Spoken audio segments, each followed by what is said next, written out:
ടെക്നോയുടെ techno pop 8 എന്ന പുതിയൊരു smart phone Indian മാർക്കറ്റിൽ ലോഞ്ച് ചെയ്യാൻ പോകുന്നുണ്ട്. ഈ ഫോണിൻ്റെ ഇന്ത്യയിലെ ലോഞ്ച് ഡേറ്റ് ഇപ്പം ഒഫീഷ്യലായിട്ട് തന്നെ കൺഫേം ആയിട്ടുണ്ട്. ഫീച്ചേഴ്സിനെ പറ്റിയിട്ടുള്ള പല കാര്യങ്ങളും പറയാനും കഴിഞ്ഞിട്ടുണ്ട്. എന്തായാലും ഈ ഒരു വീഡിയോയിൽ നമ്മൾ നോക്കാൻ പോകുന്നത് ടെക്നോ പോപ്പ് 8 എന്നുള്ള സ്മാർട്ട് ഫോണിനെ പറ്റിയിട്ടാണ്. വീഡിയോ തുടങ്ങുന്നതിന് മുമ്പ് പറയാനുള്ള ഒരു കാര്യം എന്താ വെച്ചാൽ, നിങ്ങൾ ടെക് വാർത്തകൾ ഫോളോ ചെയ്യാൻ താല്പര്യമുള്ളവരാണെന്നുണ്ടെങ്കിൽ നമ്മുടെ വാട്സപ്പ് ചാനലിലോ അല്ലാന്നുണ്ടെങ്കിൽ ടെലഗ്രാം ചാനലിലോ ജോയിൻ ചെയ്യാവുന്നതാണ്. താഴെ ഡിസ്ക്രിപ്ഷനിലും അതുപോലെ തന്നെ കമൻറ്റ് ബോക്സിലും നമ്മുടെ വാട്സപ്പ് ചാനലിൻ്റെയും അതുപോലെ തന്നെ ടെലഗ്രാം ചാനലിൻ്റെയൊക്കെ ലിങ്കും കാര്യങ്ങളൊക്കെ കൊടുക്കുന്നുണ്ട്. അവിടെ റെഗുലർ ആയിട്ടുള്ള ടെക് അപ്ഡേറ്റ്സും കാര്യങ്ങളൊക്കെ ലഭിക്കുന്നതായിരിക്കും.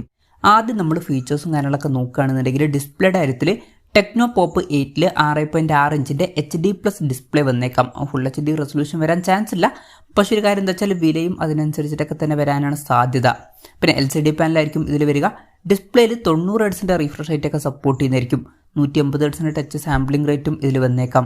പഞ്ചോൾ ഡിസൈനും കാര്യങ്ങളൊക്കെ ഈ ഫോണിൽ വന്നേക്കാം. പഞ്ചോൾ വരിക ടോപ്പ് സെൻറ്റർ ഭാഗത്തായിട്ടായിരിക്കും. പിന്നെ ഇത് കൂടാതെ ഡൈനാമിക് പോർട്ട് എന്നുള്ള ഒരു ഫീച്ചറും ഇതിൽ വരുന്നതായിരിക്കും. അതായത് iPhone 15 സീരീസിലേതുപോലെ ആയിരിക്കും ഈ ഫോണിൽ നോട്ടിഫിക്കേഷനും കാര്യങ്ങളൊക്കെ വരിക. അപ്പോൾ അത്യാവശ്യം തിരക്കേടില്ലാത്ത ഡിസ്പ്ലേ ഫീച്ചേഴ്സും കാര്യങ്ങളൊക്കെ ഈ ഫോണിൽ വരാൻ സാധ്യതയുണ്ട്. പിന്നെ ചിലപ്പം ഈ ഫോണിൻ്റെ വില 8000 രൂപയ്ക്ക് താഴെയൊക്കെ ആയിട്ട് വന്നേക്കാം. അപ്പം ആ ഒരു പ്രൈസ് റേഞ്ചിലൊക്കെ ആണെന്നുണ്ടെങ്കിൽ ഇത് നല്ലൊരു ഡിസ്പ്ലേ ഫീച്ചേഴ്സ് ആണ് എന്ന് പറയേണ്ടി വരും. പിന്നെ side mounted finger print sensor ഈ ഫോണിൽ വരുന്നതായിരിക്കും. ഈ ഫോണിൻ്റെ ഗ്രാവിറ്റി ബ്ലാക്ക് അതുപോലെ തന്നെ മിസ്റ്ററി വൈറ്റ് എന്നീ കളർ വേരിയൻസ് ഇന്ത്യൻ മാർക്കറ്റിൽ ലോഞ്ച് ചെയ്തേക്കാം. പ്രോസസ്സറിൻ്റെ കാര്യത്തിലോട്ട് വരികയാണെന്നുണ്ടെങ്കിൽ യൂണി SoC T606 എന്ന പ്രോസസ്സറുമായിട്ടായിരിക്കും ഈ ഒരു സ്മാർട്ട് ഫോൺ വരിക. ഇത് ബേസിക് ആയിട്ടുള്ള ഒരു 4G പ്രോസസ്സറാണ്. ബേസിക് ആയിട്ടുള്ള കാര്യങ്ങളൊക്കെ നടന്നു പോവേണ്ടതാണ്. 5G സപ്പോർട്ടൊന്നുമില്ല. മാക്സിമം 4G സപ്പോർട്ടാണ് വരുന്നത്. ഇപ്പം ഈ ഒരു കുറഞ്ഞൊരു പ്രൈസ് റേഞ്ചിൽ ഒന്നും ഒരു പ്രശ്നമായിട്ട് പറയാൻ പറ്റില്ല. പിന്നെ ഇതിൽ 4 GB റാം വരെ വന്നേക്കാം. അതുപോലെ തന്നെ 128 GB ഇൻറ്റേർണൽ വരെയും വന്നേക്കാം. പിന്നെ വെർച്വൽ റാം എന്നുള്ള ഫീച്ചറും ഇതിൽ വരുന്നതായിരിക്കും. അതായത് എക്സ്ട്രാ റാം വേണ്ട സമയത്ത് ഇൻറ്റേർണൽ മെമ്മറിയിൽ നിന്ന് കുറച്ച് മെമ്മറി എടുത്തിട്ട് അത് റാമായിട്ട് യൂസ് ചെയ്യും. അങ്ങനെ 4 GB റാം വരെ എക്സ്ട്രാ നമുക്ക് ലഭിക്കുന്നതായിരിക്കും. പിന്നെ മെമ്മറി എക്സ്പാൻഡ് ചെയ്യണമെന്നുണ്ടെങ്കിൽ മെമ്മറി കാർഡ് സ്ലോട്ടും കാര്യങ്ങളൊക്കെ ഇതിൽ വന്നേക്കാം.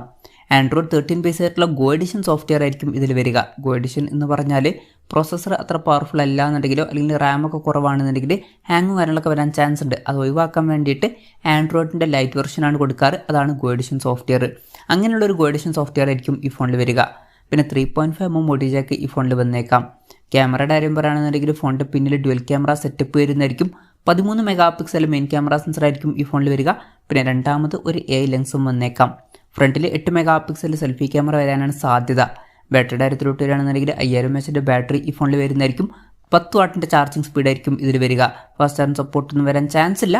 പക്ഷേ വില 8000 രൂപയ്ക്ക് താഴേക്കാണെന്നുണ്ടെങ്കിൽ അതൊന്നും ഒരു പ്രശ്നമായിട്ട് പറയാൻ പറ്റില്ല. പിന്നെ Type-C ചാർജിങ് പോർട്ടും ഇതിൽ വരുന്നതായിരിക്കും. അപ്പം ഇതൊക്കെയാണ് ഫീച്ചേഴ്സിനെ പറ്റി പറയാനുള്ള കാര്യങ്ങൾ. ഇനി ലോഞ്ച് ഡേറ്റിൻ്റെ കാര്യം പറയുകയാണെന്നുണ്ടെങ്കിൽ January 3 ഈ സ്മാർട്ട് ഫോൺ ഇന്ത്യൻ മാർക്കറ്റിൽ ലോഞ്ച് ചെയ്യാൻ പോകുന്നത്. ഈ ഒരു കാര്യം ഇപ്പോൾ ഒഫീഷ്യലായിട്ട് കൺഫേം ആയിട്ടുണ്ട്. പിന്നെ ആമസോൺ വഴിയായിരിക്കും ഈ ഫോണിൻ്റെ സെയിൽ നടക്കുക. വിലയുടെ കാര്യം പറയുകയാണെന്നുണ്ടെങ്കിൽ അതിനെ പറ്റിയിട്ടുള്ള ന്യൂസുകളൊന്നും തന്നെ ഇപ്പം പുറത്ത് വന്നിട്ടില്ല.